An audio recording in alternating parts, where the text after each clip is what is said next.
What's up, everybody, and welcome to the 90s First Podcasting Network. My name is Mike, and alongside my co-host Joe, we take a look at some 90s content that we just can't stop watching. Join us on our flagship show, the 90s First Show. We look at some 90s content that Joe and I are watching, as well as some current stuff, and we end it with a 90s trivia contest. Or join us on Test Your Might, a video game debate show where we battle it out on the current news. Joe hosts as our good buddy Cicero and I try to get the high ground and go 1000 IQ against each other. If you would like to connect with us, we are on Twitter, Instagram, and Facebook at the 90s First. And finally, if you would like to support us monetarily, we have a Patreon. Head on over to patreon.com/the90sfirst to show general support for as little as $1 a month. So whether you're listening to the 90s First Show or Test Your Might, Joe and I would like to thank you from the bottom of our hearts. We hope that you have a blessed day. I will start us off with a 3, 2, 1, let's go. Ready? Apparently, I'm ready to go. 3, 2, 1, go. Go. Apparently. Well, apparently, this is the 90s First Show. Welcome, everybody. My name is Mike, alongside apparently a good friend, my friend, Cicero Holmes. How you doing today? The Mafia Lord himself. Apparently, say hi to your mother for me. Oh, yeah. Apparently that I think that's funny. So, yeah. Anyway, maybe we'll link this apparently joke in the show notes and why it's hilarious. So, anyway, rough start, but hey, we're here. This is the 90s First Show. Welcome to the 90s First. My name is Mike. Again, Cicero is next to me here. Jelly is sick. Potentially COVID. Who knows? Yeah, we'll see. I didn't even tell you, Cicero. Cicero is learning of this right now as we're recording. So that is why Cicero is on this episode, because we needed his help this week to get an episode out. If you are listening to us on Apple iTunes, just leave us a review. I would really appreciate it. If you're listening on Spotify, leave us a rating. Any rating system that you have on your podcasting platform, that would be great. As well as if you're watching on YouTube, like, comment, subscribe, all the things. We would really appreciate it. So without further ado, this is the 90s First Show, where we talk about some 90s content. And so, Cicero, you're our guest, man. I feel like you're not a guest because you're like always on Test Your Might. So right. I mean, there's that. But we're gonna talk about some 90s stuff here. Right. Talk about 90s stuff. What do you want to talk about? What do you want to bring to the table today? I want to bring to the table a groundbreaking television show about 20-something New Yorkers that were living together and their trials and tribulations during the turbulent 90s. It's a show that we all know and love, and we got great characters from that show, and we had actors that we had seen before. There were six, by the way. Yes, that's right. Yeah. Not 5. 6 friends that were, living together in New York City. And they were actors that we knew from before. They're actors that we know now that are even more popular as a result of being on that show that everyone loved and was a ratings darling. Of course, I'm talking about that great show, Living Single. Listeners, see, I knew it was coming, and Cicero up with his hijinks a little bit. I like to hear it. Yeah. So, Living Single, explain to us. Explain. Yeah, I just did. So it is the show that was starring Queen Latifah in her really kind of like her Fresh Prince of Bel Air. The vehicle, the sitcom vehicle that was going to propel her into superstardom and acting. It's her and friends and family and old college roommates. They all lived in a brownstone in Brooklyn, and Queen Latifah's character Khadijah James ran a magazine, started a magazine, a fledgling hip hop magazine and fashion style magazine, which was all the rage in the 90s. And, it was just the trials and tribulations of this friend group, living in New York City as 20-somethings, trying to just navigate the world. Great show, and inspired another great show with friends in it called Friends. Yeah.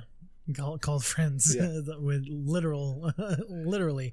Yeah. So apparently, that show is called Friends. Yeah. So yeah, Cicero, since you wanted to talk about this tonight, I took the liberty to watch the first couple episodes of Living Single, and it definitely has its moments. Like, I think it's pretty comedic. Right. I think it's got a cool premise. I mean, it's got.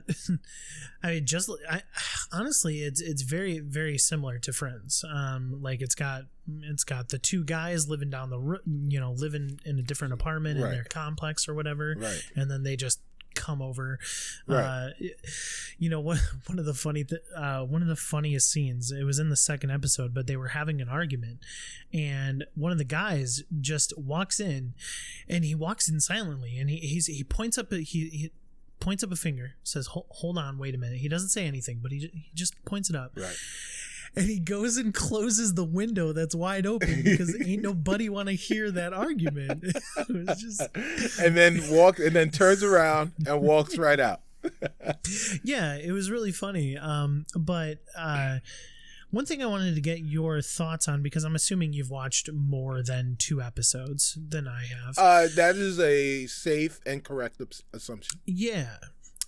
So like, we've had conversations outside of what we're recording now, obviously, and just like about its relation to Friends and how similar it is. Right. Now, grain of salt, obviously, I've only watched 2 episodes, but I do think Friends is better. Right. In the sense of, like, I think the actors had better comedic timing. And just delivery of their lines and characters in general. So I don't know. The reason why I preface that with this context is that since you've watched more, right, does that get better with their acting throughout the seasons? Because I can imagine it does. So the one thing that I was going to say with the fact that you had watched the first 2 episodes is that what you've got is Queen Latifah, who never really acted at that point. So she was, what you were seeing was her raw. And then you had John Henson, who is one of the John Henson, who is one of the guys who had never acted before, who was a stand-up comedian. Kim Coles, who plays Sinclair, the cousin, is an improv person who was on another 90s show called In Living Color, and wound up booking this job. So she wasn't, she was a comedic actor, but not really an actor. But then you had Kim Fields, who played Tootie on Facts of Life. So she was the seasoned actor amongst the group, and T.C. Carson, who performed on Broadway. But like, so most of those people weren't actors, whereas the Friends cast were actors, right? And most of them had, done comedy and stuff like that before. Most of them had done many things prior to being on Friends, so that they came in season, and later seasons of Living Single, when these guys start to build a chemistry, and people like Queen Latifah learn what it means to be an actor and to emote and to understand your lines and the nuances of your character, a lot of that stuff goes away. So the rawness goes away. Yeah, and I could see that happening for sure, because you could already see even in the first 2 episodes that they're developing that chemistry, kind of right off the bat, but it's just quite isn't there yet. And like I said, I only watched 2 episodes. Not sure I will continue to watch right now, and we'll get to the reason why, but for the most part, like. The jokes were top notch. The story in and of itself is pretty fun too. I'm trying to look him up right now. Terrence T.C. Carson. T.C. Carson, yeah. Kratos. Yeah. So, what'd you say? He's Kratos. The original Kratos. Yes. Mm-hmm. Yes. So. He's hilarious. Yeah. He's the janitor, right? No. That's John Henson. John Henson. Okay. John Henson is the janitor. That's Overton Wakefield Jones. Yes. Yeah. I thought Overton was really, really good. I enjoyed his character so far. Yeah. But yeah, I mean, again, for the most part, good cast. I like Kim Cole's Sinclair. Mm-hmm. She's got some funny lines, like, and you could see the DNA of Friends in this, to be honest, like, because she's kind of like the Joey, right. She's kind of the aloof person, like doesn't, and even first season she's kind of like the Rachel too, like she's just aloof, has those moments where she doesn't exactly know what's happening, but always still says her peace of mind. She still says what she's thinking, and it's just increasingly funny. I definitely see this show getting better as I would continue to watch it. Where does it rank, like, in your 90s sitcoms? Because you got some big contenders there. It ranks pretty high. So there are some big contenders in the 90s. Just so for me, Martin, Living Single, Fresh Prince, Seinfeld, like these are all of these shows are, these are seminal shows as far as I'm concerned. I didn't watch Friends. I've consumed. I know Smelly Cat. I know the names of the characters. I know that they were at some coffee shop a lot, and they sit on a couch. But like, I know there was a monkey, and I know Aisha Tyler was the black woman. She was the black person on the show at some point. But like that's all I really know about Friends. And it was weird as a 20-something New Yorker growing up in the living in the 90s. It was weird to me to think that there would be six New Yorkers around that lived in New York City and none of them were black, or none of them were not white. That was bizarre to me. Yeah, so. I totally get that discourse. And like, we don't, that's been, that was a recent discourse with the Friends reunion coming out. Well, why are we celebrating the show because it didn't have diversity? And you know what, like, we can run through that conversation. Right. A different time. Right. I don't think it takes away from Friends. Oh no, not at all. No, I was just talking about for me. Like that was the reason that I was like, It's just funny that like you are literally living that reality. Right.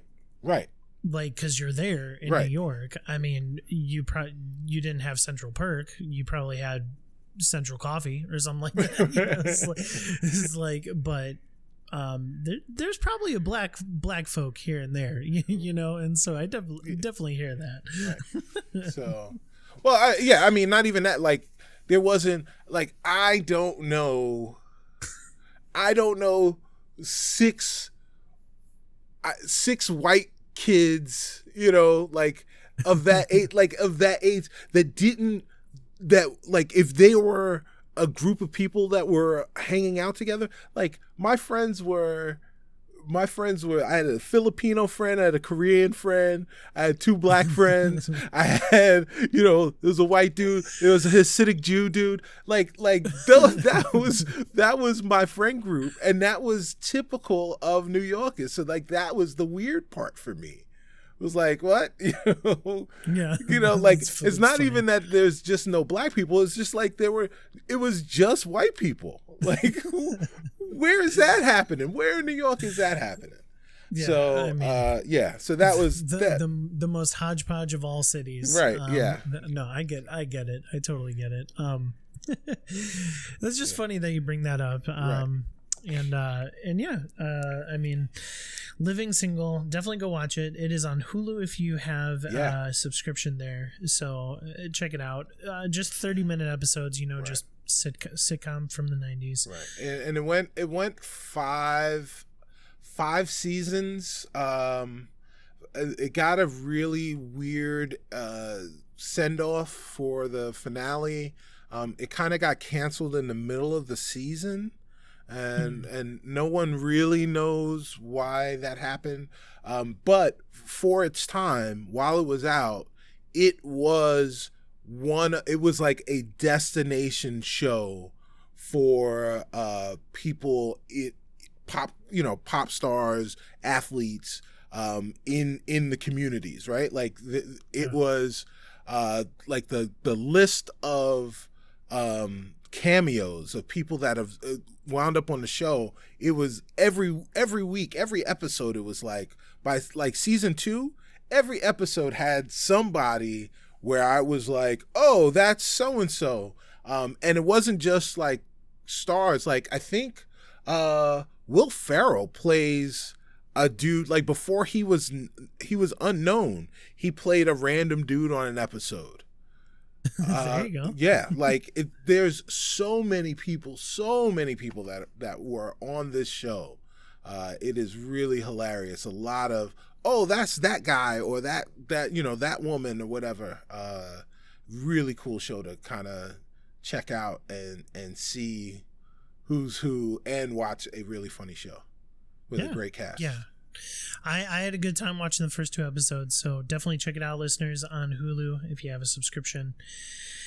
Well, Cicero, what I wanted to talk about is a show that I have recently got addicted to. Oh, yeah? And that is Buffy the Vampire Slayer. Oh! Yes. Sure. I forget how so apparently Cicero has never watched Buffy. No, man. So Buffy the Vampire Slayer, yes. I remember several years ago watching the first season, and then I just got off of it, just like I do. And then I was like, okay, I'm going to pick it back up. Mm-hmm. I started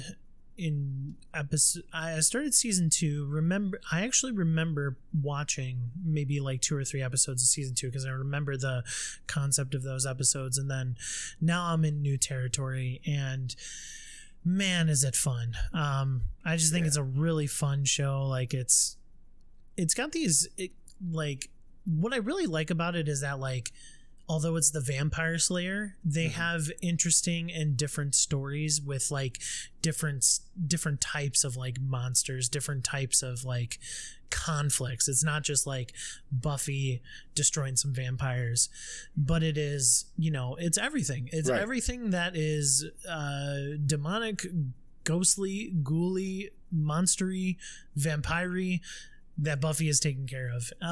And some of the acting is really good. I really enjoyed Giles. I forget his name, but I think he's brilliant at acting. He has this like, he plays he does this like stutter to his delivery.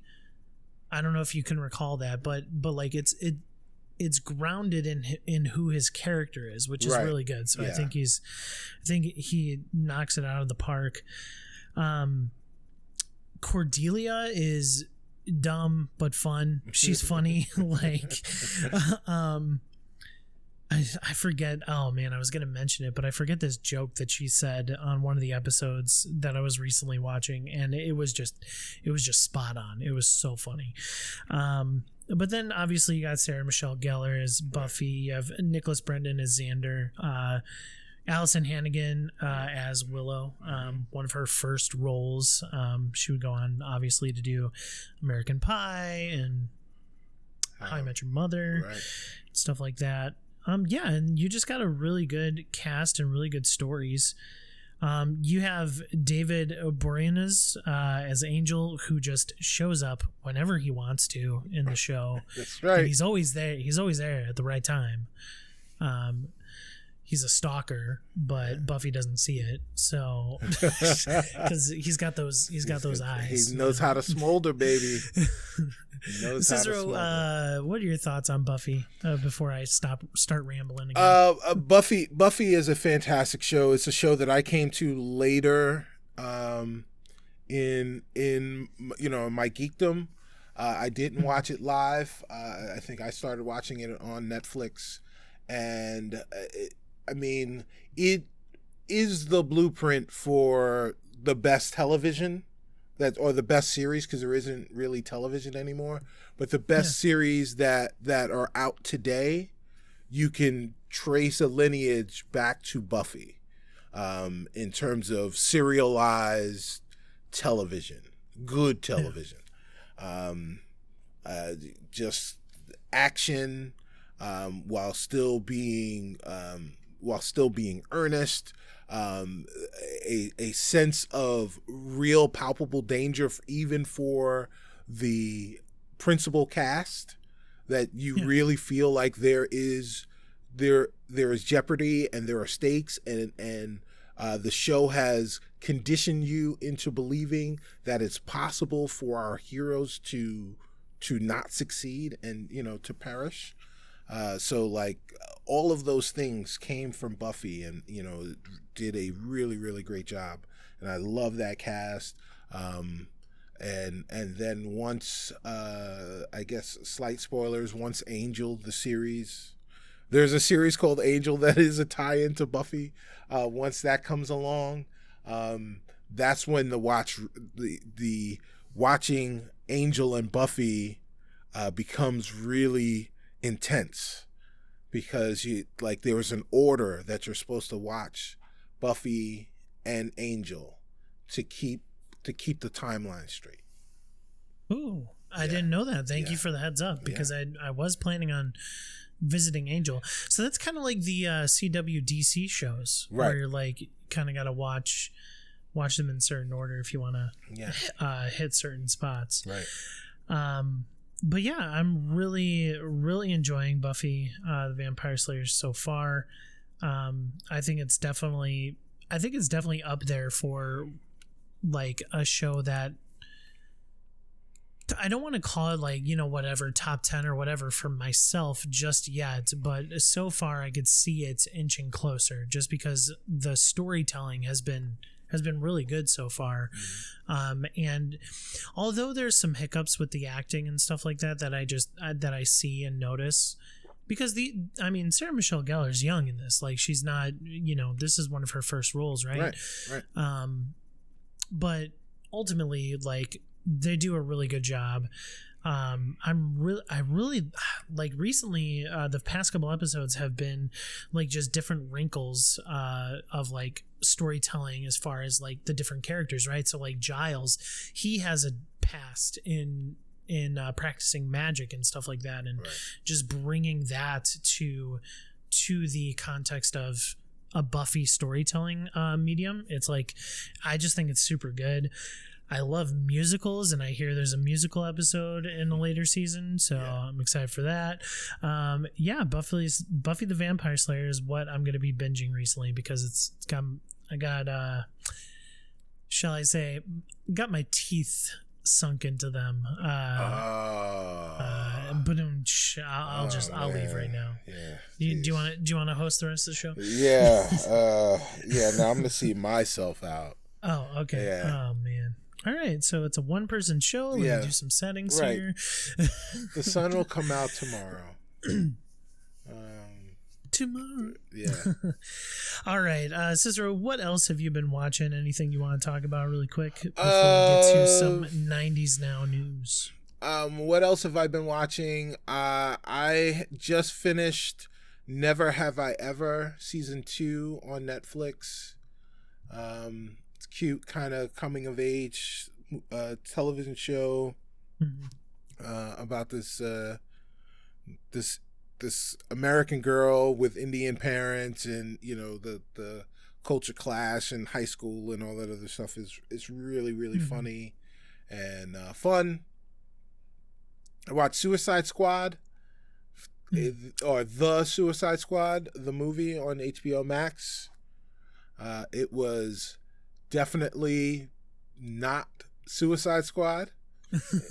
I definitely prefer it to Suicide Squad. I think it was brilliant, and some of the best, one of the best DC films, live action films.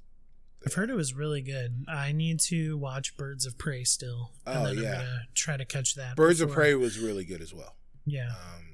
So, I guess you need more Harley Quinn.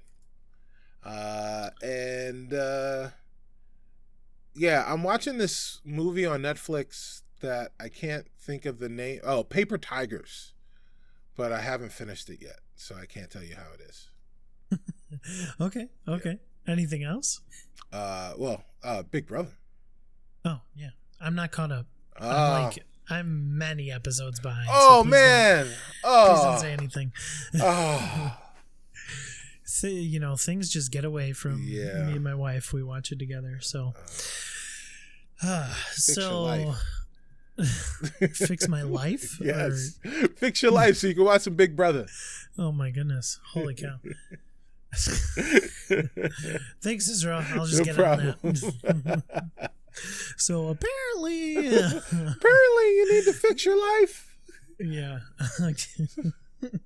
We definitely need to link that in the show notes so that people understand. Oh, they already understand the apparently kid. These are citizens of the internet. Yes. They know the apparently kid. Well, but link it in there because everyone can use that apparently kid laugh. Yes. All right. So I've been reading more recently than really watching anything. I've been reading something 90s related that I don't want to go into just yet because it's going to be our next episode. We're going to do a really good cover of this and some new stuff that is related to what I was reading. I'll announce that at the end of the show today. And then, honestly, I've only been watching Buffy.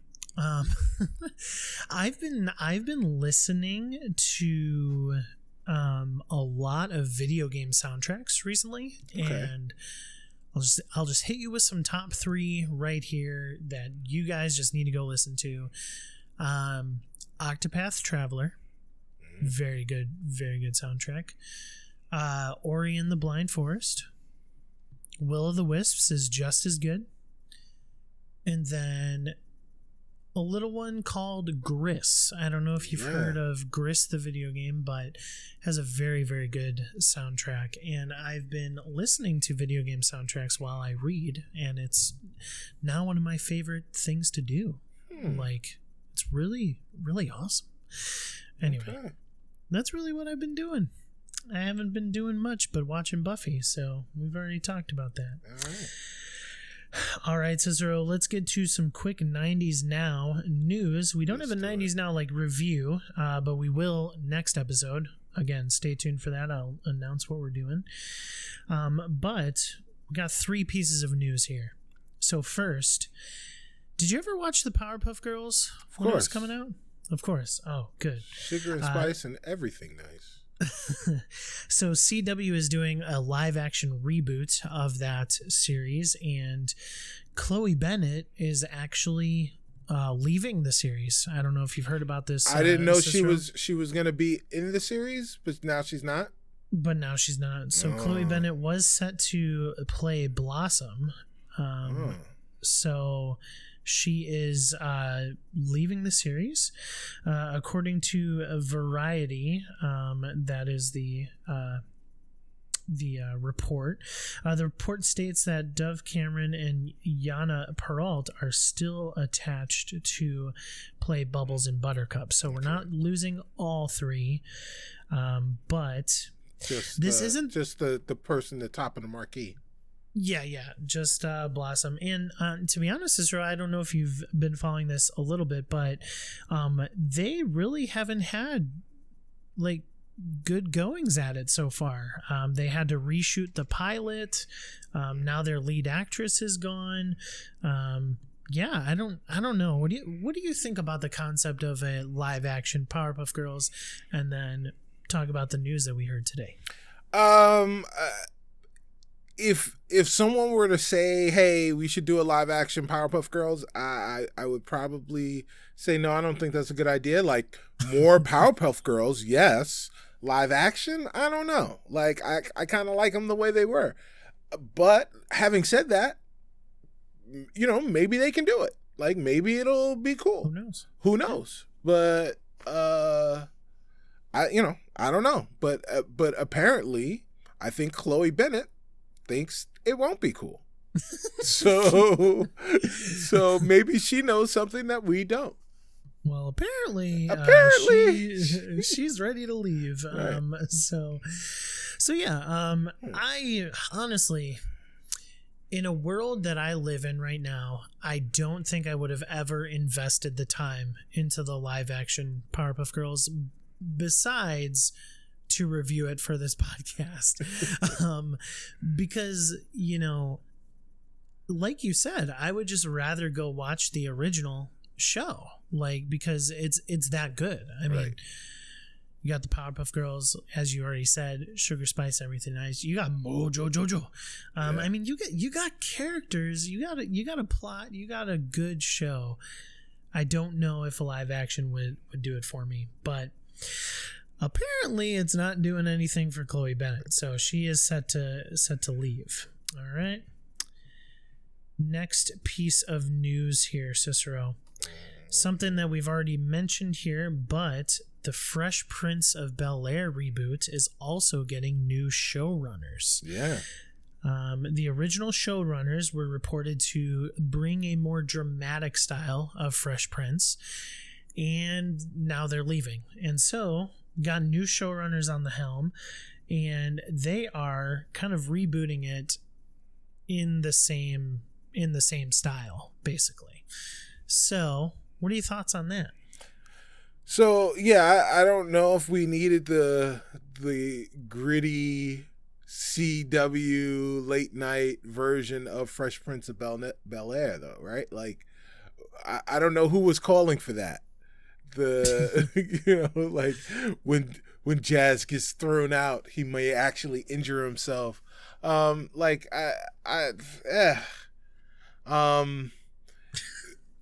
if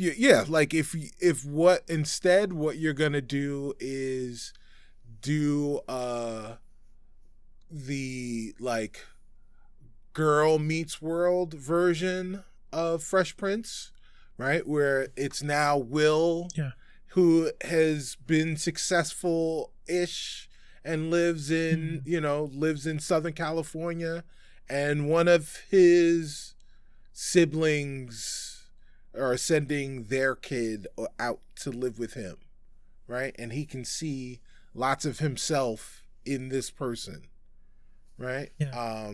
And you can revisit it that way, or do something that connects that tissue. I think that makes more sense and is more in line with some of the other reboots that we've seen, or like generational sequels of shows like Saved by the Bell on Peacock. That makes more sense, and I think it's a little bit more palatable than a complete tonal shift. Yeah.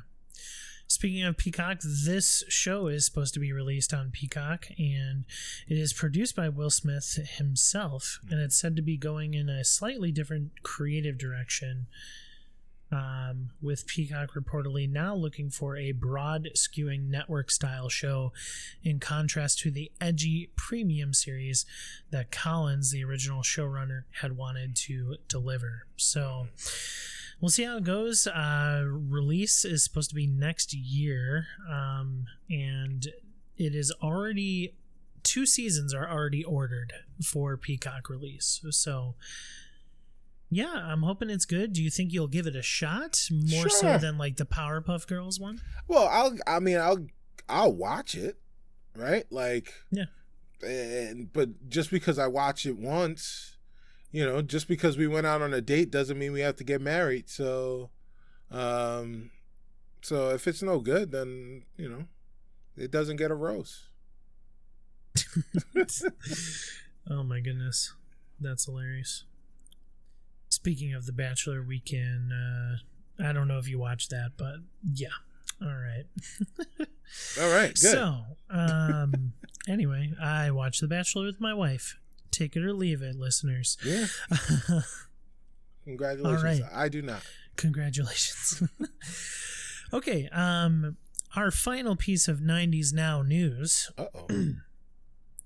Val Kilmer recently released a documentary, an autobiographical, there you go, documentary on Amazon Prime. I do kind of want to watch it because he does reflect on some of the challenges he faced while being Batman. Batman Forever, right. 90s film, obviously, so we gotta talk about it. So, according to comicbook.com, Kilmer reminisced about his time on set and suggested that playing Batman was quite different from fantasizing about being the hero. He says, I was in shock and disbelief, mostly because I had just been exploring a remote Batcave. By Hollywood standards, Batman is the ultimate leading role in a dream come true. I took the part without even reading the script, but whatever boyish excitement I had going in was crushed by the reality of the Batsuit. Listen to this, Cicero. When you're in it, you can barely move, and people have to help you stand up and sit down. He added, you also can't hear anything, and after a while, people stop talking to you. It's very isolating.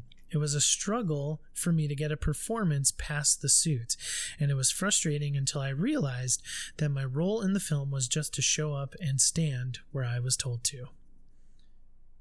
So that's him reflecting on his Batman role. Cicero, you laughed a little bit. Yes. What's your reaction?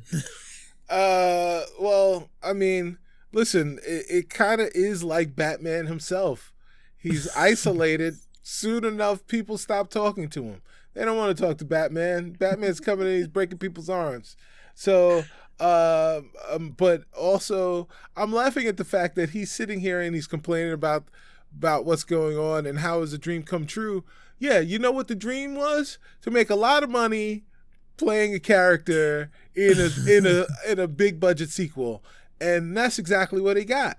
And he got a big check for that. So, yeah, his job was to stand in that stupid suit and do what they told him to do, or to stand where they told him to stand. And he got paid handsomely to do that. So, look, that movie was gonna be a dumpster fire with or without Val Kilmer being able to flail his arms. So it doesn't matter. Cry me a river, dude. You got $30 million to be Batman. Shut up. Oh man, apparently Cicero is leaving it all on the table here, telling Val Kilmer how it is. I just thought it was funny. I thought we'd talk about it really quick. Right, just yeah, because it's hilarious. It is 90s news. But I giving him the benefit of the doubt, Batman is so iconic, and it would be nice that you can free flow and do the stunts or whatnot that you envision doing in comic book movies, right? Nowadays, he could have done that and they would have just CG'd the Batsuit on it. But it's pretty cool that, in my opinion, you get this like practical effect of the suit. Yeah. Now, your thoughts aside on Batman Forever, I think it's a fun movie. It's certainly not the best. Which Batman was Batman Forever? Who was the villains? Jim Carrey and it was so it was Two-Face and the Riddler. Mm-hmm. Okay, yeah, that one also had it was Vivica Fox and Drew Barrymore as the yes, the and girls, then Nicole right? Kidman as well. Nicole as Poison Ivy. No. Nicole Kidman was Batman's love interest. Oh, yeah. Who was she playing? She wasn't Vicky Vale. Who was she? She wasn't Vicky Vale. She was somebody, though. Yeah. And apparently we're not that big of fans. Yeah, no, I'm not a fan at all. Like, man, those movies, they just got, so that was the third one. Dr. Chase Meridian. Yeah, okay. Chase Meridian. Oh, my gosh. Yeah, that was the third one. Wasn't Robin in this one? Yeah. Also? Mm-hmm. Chris, what was his name? Chris O'Donnell. O'Donnell, yeah. Yep. There you go. Yeah. Whatever. So, I don't care about those idiots. Wow. Okay. This is a family-friendly podcast. Apparently the only idiot here is me. Right. Anyway, so I've always said that if you take Val Kilmer's Batman, right, and you take George Clooney's Bruce Wayne, yes, you put them together, you get a good Batman. Yes, like you get a good overall Batman. I agree completely. Like his George Clooney's Bruce Wayne was great, and yes. And Val Kilmer's wasn't. Yeah. And then Arnold Schwarzenegger, just nowhere near this film. And then everybody freeze. Literally. Wait. If you're watching the video version, Cicero is frozen. Yeah. So this will be the show. Right. So anyway, but yeah, I mean, the Val Kilmer, like, I do sympathize with him in the sense that, like, it'd be crazy. It would be a crazy opportunity, obviously, just to play Batman, and then to, when you're in the suit, to basically be immobile. I mean, which is true. You could see it in the movie too. Like, you could see it in like the last scene where he's standing there, and then the Riddler shows Robin in one cage and Chase Meridian in the other, and he's like, he has to like move his shoulders. He has to move his shoulders to like actually see the cage. It's like he's right doing there, the robot. Yeah, he's like, So I feel for the guy slightly, but now that you mention it, it's a little tough to feel for him when he's still got boatloads of money for it. He secured that bag. Yeah, he got the bag. He may not have been able to grab it while he was in that suit. but like, I mean, like, both things can be true, right? Like you said, I mean, it is a dream come true. I don't doubt that that's like everything that he was saying wasn't valid, but like, I'm not holding a telethon or crying any boohooing any tears, or patting him, giving him a hug of consolation for all of the things that he went through to be Batman in a terrible Batman film. Like, it's okay. He got paid for it. He did okay. Yeah. Mm-hmm. He did okay. Yeah. I would, for what he got paid in that film, that would have been the greatest day. Those would have been the greatest moments of my life. Like, I'd say the same thing that he said, that quote, but it would have been all exclamations at the end, right? I just had to stand there. Right? It got $30 million. Right. I just stood there and they told me what to do. Yeah. Oh my goodness, that's hilarious, Cicero. At least we know that he's not wearing hockey pads. Right. So, I'm assuming that's a quote from the film. Are you gonna put that? It's from The Dark Knight, actually. Oh, I'm okay. not wearing hockey pads. Anyway, sorry. Well, listeners, this has gone off the rails, and I'm going to leave you with this. Speaking of Batman, our next episode is going to be pretty fun. We have our friend Chris Clow coming on, who's been on the show before, has also been on Test Your Might, and Cicero can attest to this. Chris Clow is a DC Comics encyclopedia. Like, this man knows his stuff, and next episode, 2 weeks time, we're going to be recording an episode reviewing the 90s comic run, The Long Halloween, and then doing a 90s Now review on the recent movies that are based on those that comic book, that graphic novel, if you read it in a book, but it was 13 separate issues if you read them originally when you collected comic books in the 90s. So really excited to have Chris on there. Really excited to review the new movies, the new animated films, as well as the book, the comic books. So stay tuned for that. That should be coming out on the 27th. Stay tuned to our socials at the 90s First, Twitter, Instagram. If there's any delays on that, we will let you know. I know Chris is going on vacation here soon, so we're going to try to fit in a recording. So it might be slightly delayed, but we'll get it out to you as soon as possible. Cicero, we can find you where? You can find me in my mother's basement. No, you can find me. That is not true. Yeah. He has his own place. I have my own basement. You can find me there. That you usually find him at. Yeah, you can find me. Actually, I'm there right now. You can find me on social media at Stubby Stan on all platforms.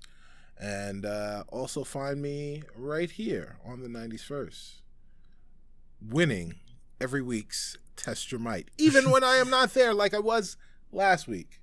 Yes, you did not win last week. I hate to break it to you. We'll see. I don't know about that. Listeners, if you do listen to Test Your Might, we got a pretty special guest coming on for this next episode. So we'll see if Cicero can hold his hat and debate our special guest and win. So we'll see. It's in the bag, baby. It's in the bag. All right. Well, this is the 90s First Show. Thank you all for listening. My name is Mike, and for Cicero, we'll catch you later. Party on, Wayne. Party on, Garth.